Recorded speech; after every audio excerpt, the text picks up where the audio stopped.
What's going on, everybody? We've got Coach Amy, Pat, and Ashley, and myself, Ben. Today we're going to be talking a little bit about nutrition. So this is a super big topic, and there's a couple different ways that we could go about this. We could have a bulleted, itemized list with yes, no answers and a format. Or we'd be like, I don't know, what the fuck do you think, man? You know, kind of shoot the shit on this. So straight to the F-bomb. Yeah. No holds barred. No holds barred on this one. Minutes, like you know. So what we're gonna do is we're gonna kind of do a little bit of that. We're gonna talk just about nutrition, our kind of experience within nutrition, how that plays into everyday life, and you know what's something that we think is good for people versus what's too much. I think that's something that we could probably all agree in, is sometimes people get a little too like laser focused, narrow minded on some things, and they're like, almonds are amazing, I'm gonna eat 16 pounds of almonds today, and you're like, you're gonna have a heart attack and probably die. It's a lot of fat. It's a lot of fat.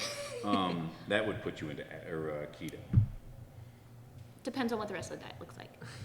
I mean, if you eat 16 pounds of almonds, that is 70% of your... I just wonder how that's like the things digestive? down here. Oh, yeah. All. You're like, cool, I ate 16 all of pounds. Nutrition is like ins and outs. Learning at school, it's all about your intake and your outtake. Especially if you work at like a clinical setting, it's monitoring poop and if people are able to, or if how that's going, frequency, color, consistency. I mean, I'm not gonna lie.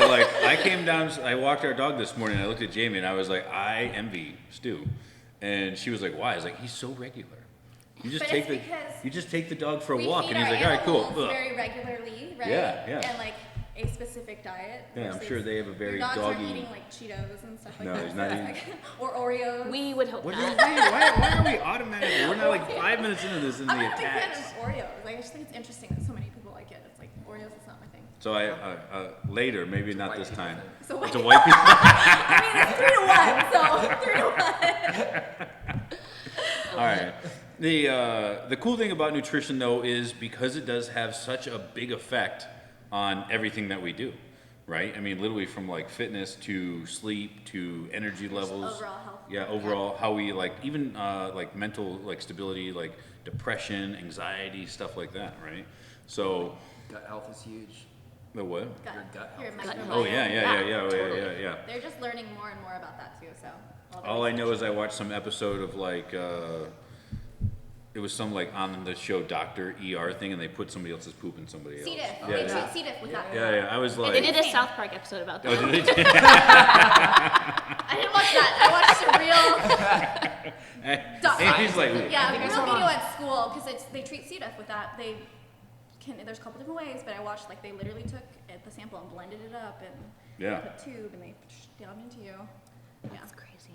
Science. Anyway, science, right? Anyways, we're talking about, Anyway, we're let's not. talk about This is not the poop episode. Let's bring it back. So, the first thing that I really would like to is just what is your guys' backgrounds in kind of nutrition? What have you seen that is what you strive for now, what you've done in the past, stuff like that. I think is most of us here, we've all been. I mean, we're all been CrossFitters for some time. I'm sure we've all had our, except for maybe Amy, at the paleo style, right? Amy's a gatherer in the caveman world only. My berries and twigs. Berries and twigs.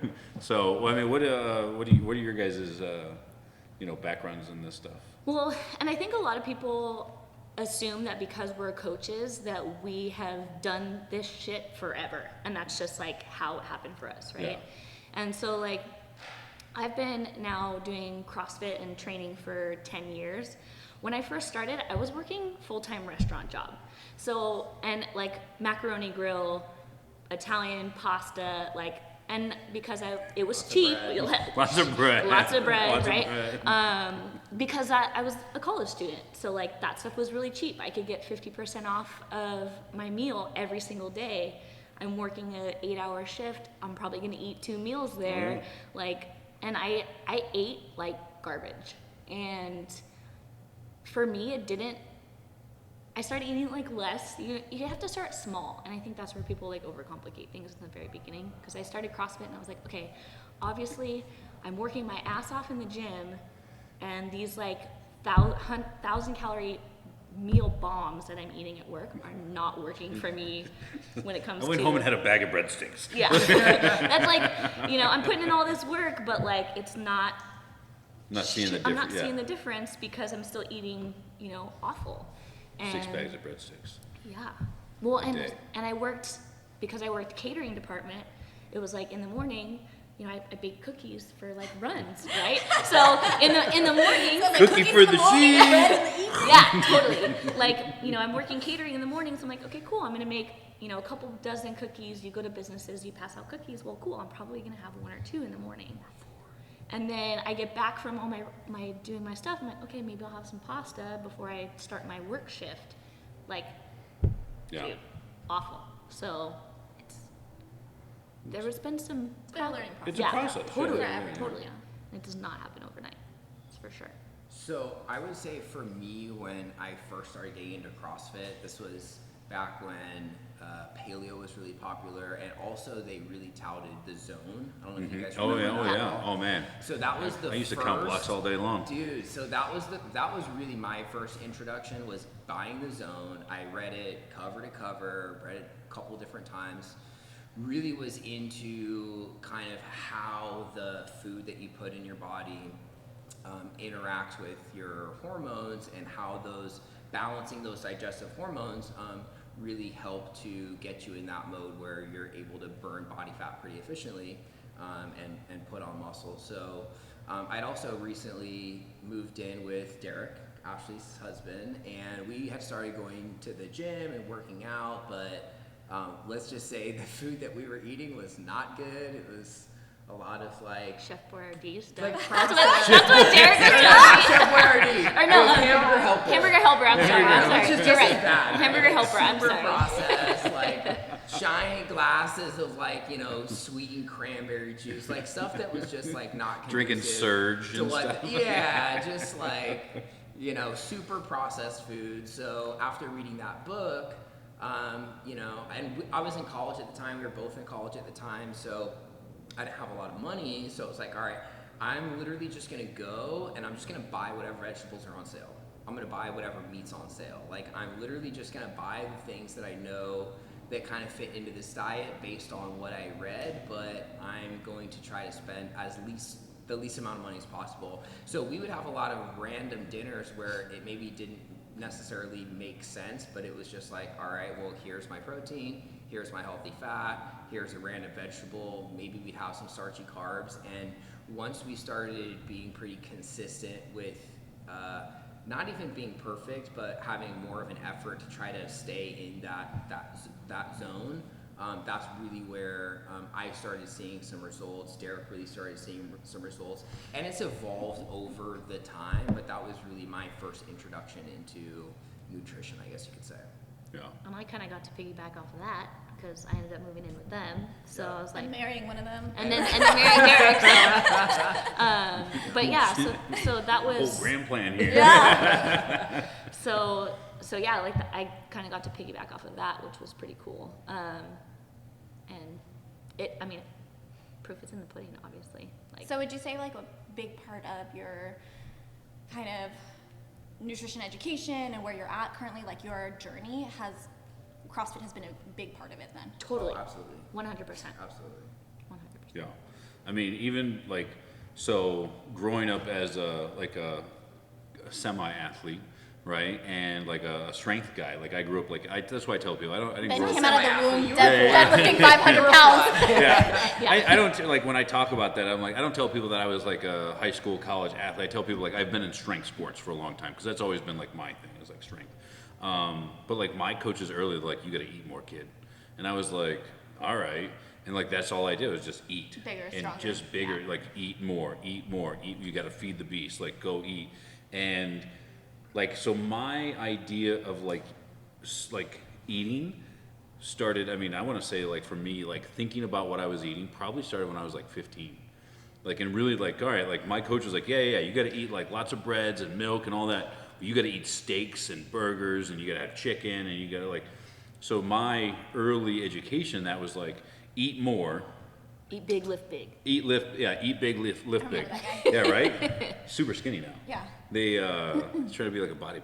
Yeah, people go through Who is phases. that? I can't I remember, can't remember his name, but he did like a whole thing. If you get a chance, look up on Instagram, Eat Big, Lift Big, Okay. and it's this whole journey that he's gone through. He was like a 6'4", He's 6'6", pretty tall, like lanky. super skinny CrossFit guy, right? He's like, well, I gotta get bigger. So he started eating a whole bunch. Did you ever see Epic Mealtime on YouTube? Oh man, they're old school videos where they used to make these like 15, Huge 30, meal from, like, huge Edam. meals. Like they made like a 40-pound cheeseburger. Right? Yeah. And they made like a cheeseburger lasagna out of like 50 different cheeseburgers from all the different restaurants. And it's called Epic Mealtime. They make like these, super insane, crazy things. And then they eat them. But his brother's the guy that does that, so he's like, I'm going to start doing all this eating. So he just started eating a bunch. Well, then he got really big.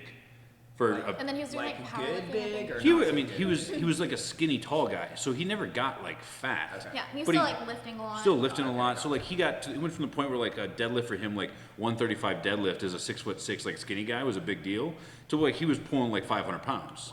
It was like a 5-year transition. So he did this whole like eat big, lift big. They had like Jamie had a keychain for a long time that was eat big, lift big. Their logo was a gallon of milk with cross barbells behind it, right, and a skull or something like that. Anyways. That's how I grew up, was like, you gotta eat more, like you gotta have this output, you gotta eat.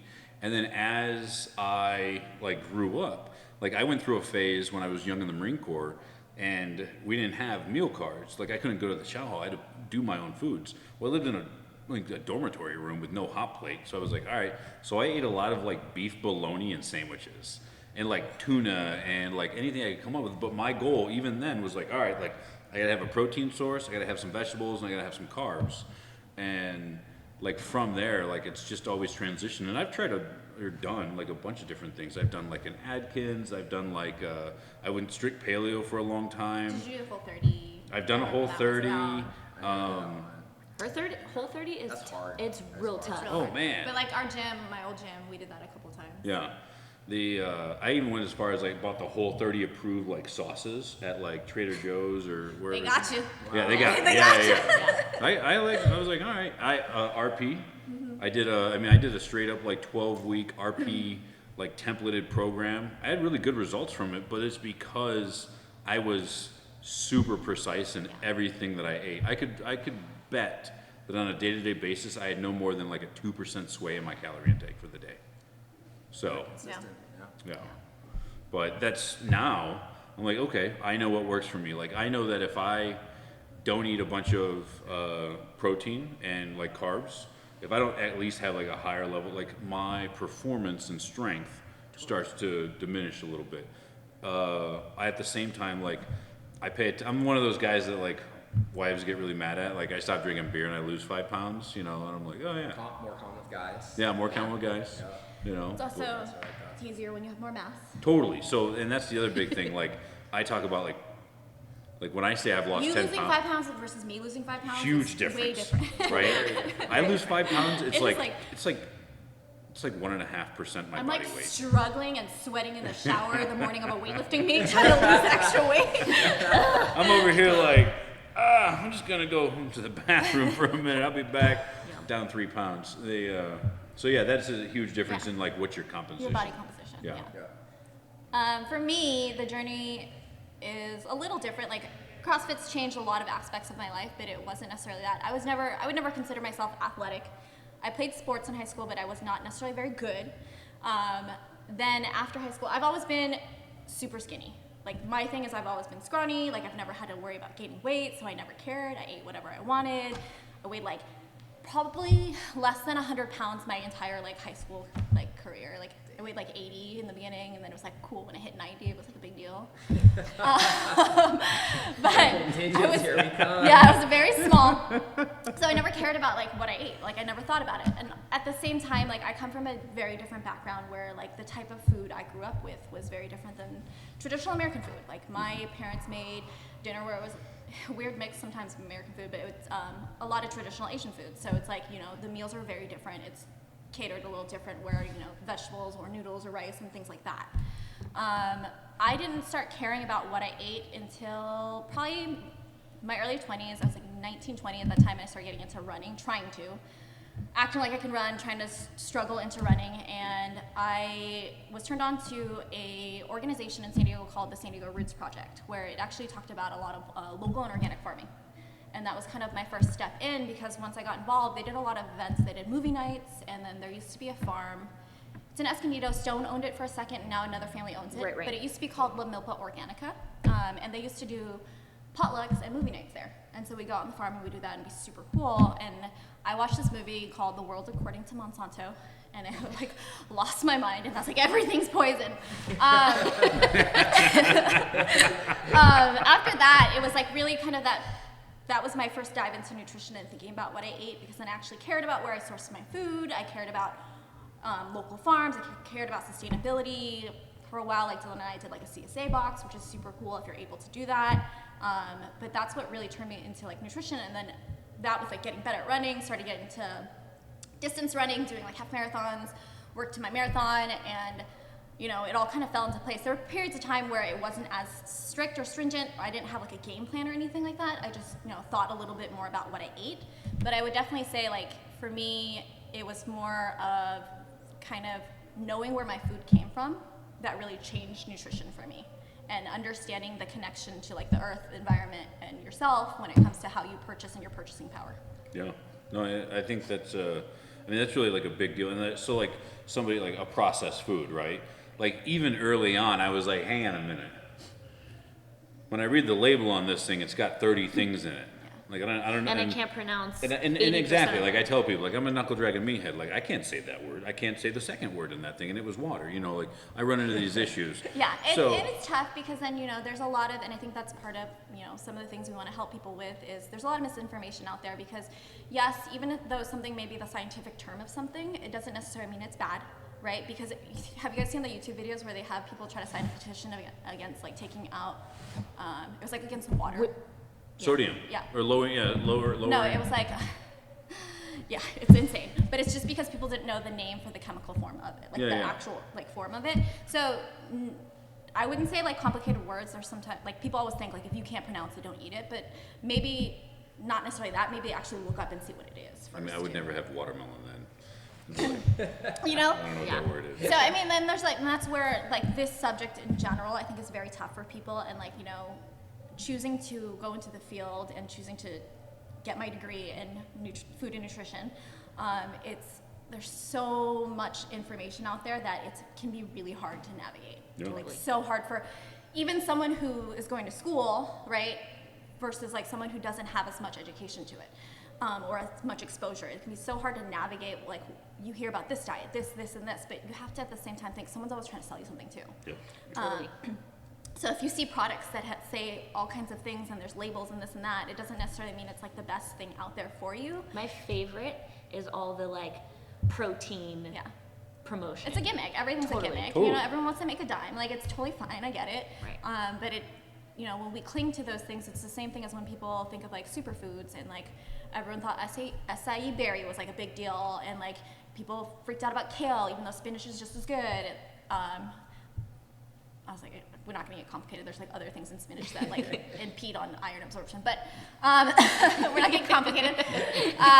Forest from the tree. Yeah. But you know, it's like, it's the idea of like hearing these like buzzwords, and that's what I would say is the biggest thing that Healthy fats. people need to be careful of, is like the buzzwords, right? So it's like, you know, keto diet, paleo, this, that, buzzwords that it's like, do you really actually understand what's going on in the greater picture of Yeah. things when it comes to what makes a diet healthy for you? Because I also think it's individual. There are general guidelines for most people, but Yeah. individual because it depends on your socioeconomic status, like all these different things of what you're Current able health to do. concerns. Exactly. What are And your sustainability, goals? right? Sustainability. Like if you can follow something super strict for only 30 days, you're not gonna be able to do that for the rest of your life. Yeah. Or if you financially can't afford to buy everything organic, Yeah. everything this. Some people don't have that. Totally. option. So there's so much out there. You have to find what's sustainable, what makes you feel the best. Obviously, look your best if you know aesthetics is important to you, but also make sure you're performing well too. Totally. Yeah. And just to piggyback on what Amy said in terms of individual variability, I think that is huge. Oh, yeah. I think that's why, you should experiment with different things and see what works for you.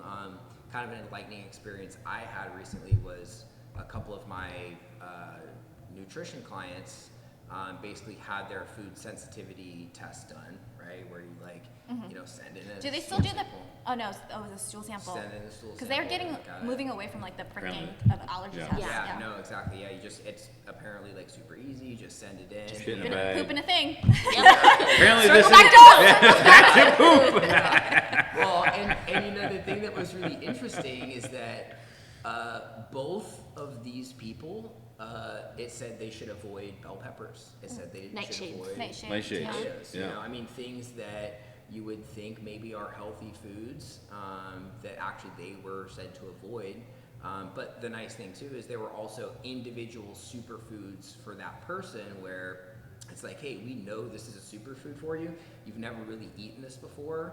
Let's like try to find some recipes that use this, and like since it's good for you, let's try to incorporate that into your diet. So with everyone, it really comes down to that there's so much individual variation from Totally. person Yeah, to person. and it depends on their goals, right? Totally. The way I look at nutrition and the way I look at like my life and how I choose to live it is, it depends on like what your goals are and what you want out of it. Because if your goal is to like look shredded, go to the CrossFit Games, this and that, then yes, you are gonna have to be more strict. There is things you have to give up in your life, and for some it may not be giving up that much. Like you can't eat a pizza, like it's totally fine for you, then that's cool. Like that's Yeah. the life you want to choose to live.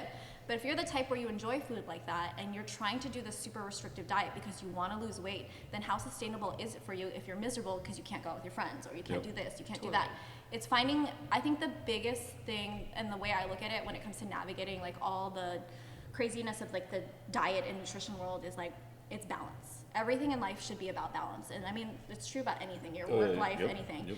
It's trying to find that balance of what works best for you so that you have your sanity and you feel good about what you're doing, right? Totally. Because, you can't go on the extreme end and like binge eat everything after you've gone on a restrictive diet, because then you're gonna feel like garbage after that, right? Because then there's a lot of guilt, but then you also physically feel terrible. And then there's usually that rebound effect, like you start retaining a lot of water, you start Yeah. feeling like crap, and And then you see your the gains or like losses that you've made have started to diminish now, and then you start to feel bad about yourself. And Yeah, so It's it's like a people do balance. those bodybuilding shows that Yeah. they're like so And- strict for 12 I know, weeks, and and then they it's- binge on so much. Yeah. And then you see them a week after, and it's like, dude, you gained 30 pounds in Yeah. 2 Yeah. weeks, what the Yeah. hell? yeah. But it depends on their goals. Like their goal was to make that show, right? So Yep. and like if that's the things they want to give up and they understand the repercussions of that cycle of things they're doing, then that's totally fine as long as they understand that. But I think it's being realistic with your goals, having an understanding of where you're going to be at with all those things. Because if you want to lose weight, or if you want like 2% body fat, but you're the type of person where like, you have a family and you want to be able to eat with your kids and do this Yeah. and that, then there's things you have to give up then to get that. Yep. Right? And for me, like I pretend like I'm a foodie. I like going out to eat. So for me, like looking super lean or shredded is not like the biggest deal in the world. For me, it's being able to, work out and feel good and like maintain a pretty active lifestyle and still enjoy the things I want to enjoy. yeah. And most of the time that you eat is actually pretty healthy. I know. Because I just like to post pictures of pizza and cookies, No, I even get though most it. of the time I do eat. But every time you're here and I you're know, eating out right? of your Tupperware, it's super healthy. Yeah. So I think it just goes back to the balance. Yeah. And that's why we always talk about as coaches with our people, right? Like 80% awesome, 20% enjoy your life a little bit. Yeah. Yeah. Don't go crazy. Yeah, it's not like Monday through Friday, let's be good, and then Saturday and Sunday, Everything's out the binge window just eat everything. for an entire Yeah. an entire week's Right. worth of food in 2 days. totally. Because that's where people tend to sabotage. They'll be super, super strict for, Monday through Friday. Through Friday at lunch. Yeah, through Friday. Yeah, Yeah, Friday at lunch, because then you got happy hour, got Yeah. an appetizer. Friday night is the weekend, right? Yeah, totally. I think Thursday night's when the weekend starts, personally, but Right Like now, there's no Thursdays. weekends. Yeah. it's all a Right weekend. now, every day's a weekend for me. Totally. So that's where you just have to be like still eat good things, and that's why when people always ask me, they start with nutrition with me, and then they're like, okay, so when's my cheat day? And I'm like, no. That creates, and then this is, I That's think, where my it gets, issue like- when it comes to like a lot of nutrition stuff, and this is where I struggle with like how to address it with people, is it creates disordered eating. And Yeah. like, so the problem with, understand, like, I'm not saying that obesity is not a problem. Like, it's just like the number one thing I study in school. Like, obesity, Kind of a big deal. It correlates to so many Kinda chronic like the number one diseases, killer. like blah blah blah. Yes, I understand that, but at the same time, like, I don't believe in, you know, trying to change your diet in a way that's unhealthy and unsustainable that creates disordered eating. Yeah. Because I will admit, like, there was a point in my time when I first started getting into running that I had some disordered eating patterns. I was like eating like a bird. I would like barely eat all day because I worked at a salon, and I would eat like protein bars, like little ones, and work a full shift at the salon running back and forth, and then I'd go run like 5 to 10 miles, and then Dylan and I would eat dinner together. So I was literally only eating one meal, and I was like super skinny and running a whole bunch, so that it created this disordered pattern of eating and this body type that I thought was like, okay, this is fine. That when I tried to get out of it and you gain weight, then it creates these problems emotionally, right? Of like, I look fat when you're not fat because you're like 90 pounds, but you think you're fat because you were super skinny. I will say that's the one thing CrossFit has helped me with, is getting out of that disordered eating pattern, because then when I was like, I want to get stronger because I'm a weak bitch. And now you snatch body weight, so there you helped me go. out a lot. Right? On a reg. On the reg. But I will say that, like, you know, the problems with a lot of people's issues with like not knowing what to eat or wanting to lose weight because they have specific athletic goals and things like that is there is the flip side of everything, and you don't want to create a pattern for you that like becomes emotionally damaging. Yeah. For sure. Yeah. I think that it's, I mean, obviously, I think 100% agree that there's something that's going to work for everybody. You may think like, hey, you know, me and Pat could follow the exact same diet proportionally, right? And have two totally different outcomes on that. Absolutely. Right? At the same time, though, the We other could be thing, doing the same workouts totally, and following the same diet and have different results. huge, and have like way different results. You know, Pat could get more shredded, right? Because Pat's already fairly shredded. And I could just get stronger, but not like lose like any like Yeah. aesthetics on There's that. some genetic, Yeah. like, there's a huge genetic component Yeah, to yeah, it, yeah. right? Yes. When it comes to how our bodies develop. Like, I will always have arms that are scrawny. Dylan held my wrist the other day, and he's like, you have the smallest freaking wrists. Well, you have like super small bones. But like, I do too. genetic, like, grab my wrist. Like my thumb is as big as your wrist. Genetically, like, it's just, I am small. I'm meant to Yeah. be small. I'm not gonna be like some super jacked girl, and that's totally fine. Even though, like, when I first got into CrossFit, watching the CrossFit Games on ESPN, like, it was like one of those off days. Yeah. It was like when Annie Sakamoto was still competing. Yeah, She's yeah. one of my favorite. Oh, she's the best. Oh my god. She's cool. I can see why you like her. Yeah, that's what got me into CrossFit. Short little Asian. Yeah. She's got some I was tattoos. all about like, her. yeah. Oh, yeah. But you know, you have to be realistic about it, because you have to accept that like your genetic component comes into play a little bit. There are things, I'm not saying it's unreachable though, but depending on who you are, it will be harder to get to a specific thing if you are not realistic. Like, I know I'm not gonna have like a six pack unless I like am super restrictive and strict. Yeah. And I just don't want to give that up. Like, that's not the lifestyle I want to live. Some people, I knew a coach who I coached with back in the day. He was like 20 something years old, so of course like super good genetics too. But he'd eat like a box of Cheez-Its like all the time at the gym, and he like super jacked and just cut, and he just ate like garbage. But it's genetically how he was. Yeah. Yeah. So like I've been down to a point, like I'd say the jackedest, or I don't know. The most jacked. The most jacked Let's at least get grammar correct. The most jacked I've ever been was during a deployment. So I was. I hear that a lot. I was. Yep. So I was out. I was at sea.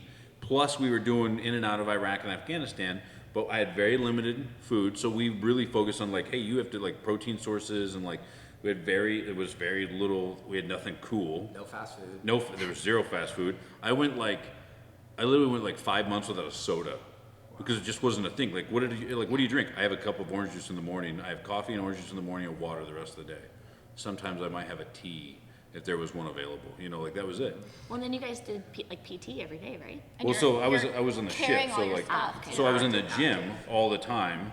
Was really paying attention to it, but I came back from after 9 months. I was down to like 205 pounds, and the slimmest, trimmest, most jacked I've ever been. Jackedness. I can't even Jackedness. imagine you at 205. Dude, I was 205. Like, I didn't have like the 8-pack shredded abs, but I had like, there was a 6-pack there. You could see all the veins in like my shoulders and everything like that. Like, I Like looked. Caleb, eh? Yeah. But I mean, like, through here. You called it Michaela vein? Yeah. You ever seen Michaela? She got that huge fucking vein right She there. does. Yeah. That's my favorite vein. Like if you're gonna have a vein, like that's a vein to have. But I like came back and I was like, okay, and I was in pretty decent shape. I started like getting back into lifting heavy again because you couldn't really lift heavy on the ship. And Just moving dude, all oh over man, the it was terrible. And I got back in and I was like, where did all my gains go? Yeah. Like Your I was strength, like, yeah. it took me a long time to get back to some like heavy lifts, and I was like, all right, like I'm not sure if that's a fan. It's definitely a trade-off. Yeah. So that's where like the other thing is like, what is important to you? And Right. it's individual goals and like being realistic about your goals. I think Yeah. that's the hardest thing. I think we all we want our cake and we want to eat it too, right? We Yeah. want everything. Yes. But at the Yes, like, I what's do. the point of staring at cake, right? But at the same time, it's being Point. what's It's the point of staring at at it? Yeah, right? It's being realistic about it and understanding like your capabilities of what you're able to put in yourself, right? What you're gonna get out of it, and like what you may have to trade off to get Yeah. it, right? For some people, the trade-offs are not that big of a deal. I know like Marcus Philly, like he's like, I never have a cheat day because I don't care about cheating. Like he just lives that lifestyle. That's Yeah. cool, and he looks jacked as Yeah. Well, yeah. right? I look at his body, I'm like, damn. Yeah.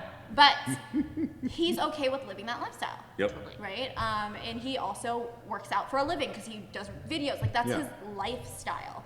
If we are, like most people where you have to work like an 8-hour shift somewhere at an office and you have kids and you have this and you have that, things you have to take care of, or you can only get that hour of that workout and you can't put in as much as like someone who is training that sense, then there's certain trade-offs Yep. to like what you're gonna get eventually, right? Yep. I think the biggest thing I will say is like, even though there's the individual component to everything, we're talking about kind of individual goals, like there's some basic concepts that I think are kind of important for people to think about, and it's one like balance in life, but also balance in your diet, like the variety of foods you eat, right? So you don't want to eat the same thing every single day, right? I know for a lot of people it can be easy because they're just like, I'm just going to eat this, but if you don't vary what you're eating, then you're not getting a variety of nutrients, Yep.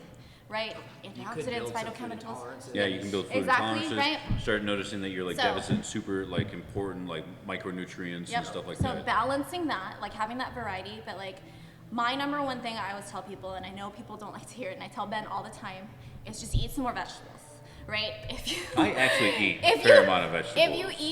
If you I control probably eat your more vegetables portion than sizes, Amy does, just because my portions. because your size, the Because by my sheer my mass. proportions. Yeah. Like I will eat like literally, like I don't even know. So like those microwavable like bags of like Brussels sprouts. Like one of those is that's a side for a meal for me, right?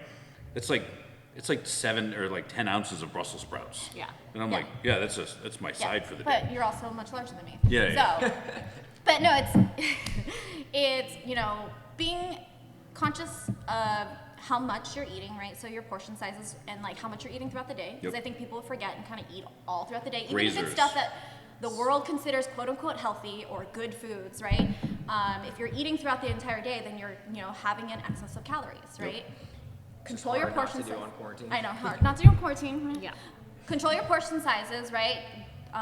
But incorporate more fruits and vegetables into your diet, Yep. right? If you eat more fruits and vegetables, like those things, like those things. And I can get on a tirade about this, but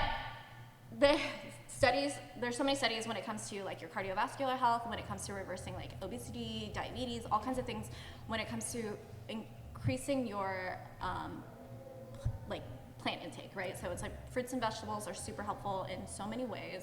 You got all your antioxidants, you got your vitamins, your minerals, micronutrients, the phytochemicals, like all those things. Yep. Fiber, Fiber to help you poop. and it's low calorie. Back to poop. Right? It's just, eat a little less, but eat some more fruits and vegetables is Totally. my advice. And that's, if you think about just adding those things in, you're not gonna necessarily have room for all the other BS that you're used to eating. Totally. So if you have a sugar craving, have an apple.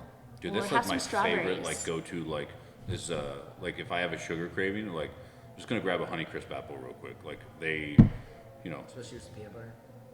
Add some peanut butter, I don't do add the a couple peanut butter ounces of thing. turkey meat, boom, that's a complete meal right there. Yeah. Actually, you need some veggies, but You got fruit. yeah. Because a lot of the things is, studies show that most Americans don't get enough of their fruit and vegetable intake of like how many servings they're supposed to have. supposed to be, I think, 5. It's like at least 5 That's a servings. lot. But get some more of those in.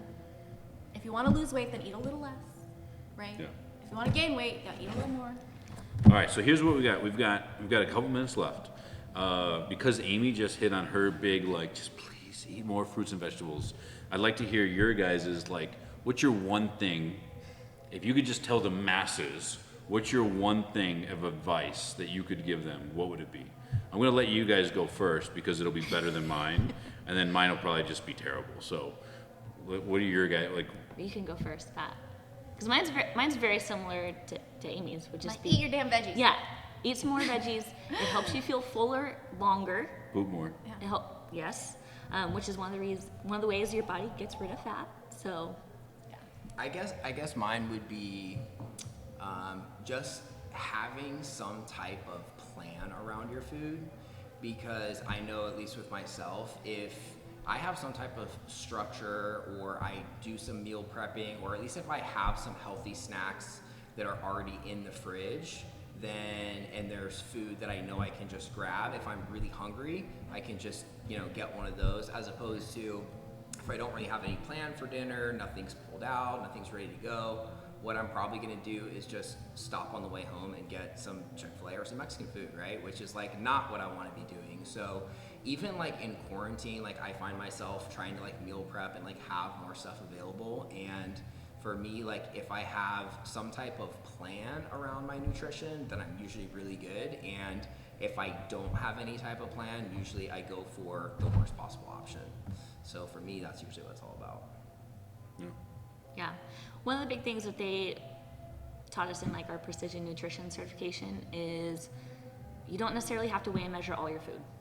I know a lot of people, like, biggest thing, use your hand for portion sizes, right? So palm for protein. If you're a bigger person, I'm gonna get there. If you're a bigger person, maybe 2 palms of protein per meal. Thumb size for fat, maybe 1 to 2 if you're a bigger person. Fist size for veggies, and cupped palm for all of your carbs. So fruits, your starchy carbs, so potatoes, rice, pasta, bread, all those things you can still have. Just, don't eat a whole basket of bread next time you go to Cheesecake Factory. Cheesecake Factory. Yeah, right. I mean, I thought it was Macaroni Grill, but either way, like, The bread's The better bread at basket. Cheesecake Factory. I've only been to a Cheesecake Factory once. Oh, the brown bread? I went there once, and it was during like I was getting ready for a marathon, so and I ate a salad. I ate a chicken salad. I You went to- ran a You marathon? ruined your Yeah. Ben's done all kinds of stuff. You Oh, guys yeah, went to yeah. I read- Cheesecake Factory and ate a salad? Yeah, I didn't even have dessert. Dude, Like I joked you about did it. it Like all wrong. I know. You did it all I know. I know. Okay, so my one thing is I would say really like obviously like for me like the balance and happiness is really like super important for all of this. So like when it comes to like eating for a reason, right? Like, all right, I just want to be the healthiest I can be. Cool. Like figure out like what that looks like for you to be. I want to be the most jacked I can be, right? Then eat for that, because that's what your goal is, right? I want to be the strongest. Then eat for that. And those all look differently depending on your body type and everything like that. But having something that is like what sparks joy, right? Little what's that? Marie Kondo? Kondo. Marie Kondo. I was gonna call it Michelle Kondo, but then I didn't. Marie Kondo and that. Like, what sparks joy in your life, right? Like, I can tell you that if I like woke up and was like walking to the bathroom and I like looked in the mirror and I was like, oh, what's up, abs? How you doing, abs? Like, I'd be like, that's cool. I got abs. Like, like, I don't care about that. Like, my wife's not gonna leave me because I don't have abs. So, but for me, like when I snatch more than 130 on a regular basis, I'm like, that's right. That makes you happy. That makes me happy. So that's what I think about. I think about like, I want to snatch 130 on a regular, like every time I put it on the bar, I want to hit it. Totally, right? And like that comes into kind of what makes you happy, like performance-wise. But I will say, like from like a general health standpoint, balancing your diet and eating more fruits and vegetables. Like I will never give up on that. Back to General health. Yep. I tell Ben all the basics. time to try to eat vegetables. To the basics. But yeah, like there's the general guidelines, like, and that's where people get confused too, right? Is like the general guidelines for Americans where the DRIs, right? So the DRIs, the AMDR, like all those things. What are DRIs? DRI is your dietary reference intakes. AMDR is your American, or what is it? The macronutrient distribution range. What's the A? Can't remember. But Like American. yeah, American. Yeah, America. No, Yeah. like American. But American the nutrition. So AMDR is Fuck like yeah. the macronutrient range, right? Like, but it's based on like population of trying to hit like 97 to 98% of Americans with like at least a general healthy diet. It doesn't necessarily equate for something where it comes to strength performance, Yeah. right? So when people look at, they're like, well, it says like 45 to 65% of my macros should be carbs, and then like it's 20 to 35% for fat, and then it's, you know, it's like this, and this. People are like, well, is that what I'm supposed to be doing? Because then 65% of people's calories coming from carbs for some people might seem like a lot. But these are general ranges for like right. the healthy population. I gotta cut you off because we have to go. We're gonna do like More of these. So more nutrition talks because it throw some comments below. Drop your comments with questions, nutrition, stuff like that, and we will get to them on our Nutrition and Poop podcast 2.0. So, there will be more, guys. There will be more. all right, guys. You guys have a great day. We'll see you later. You gonna wave? Smash. No, Is that what teacher class? all right.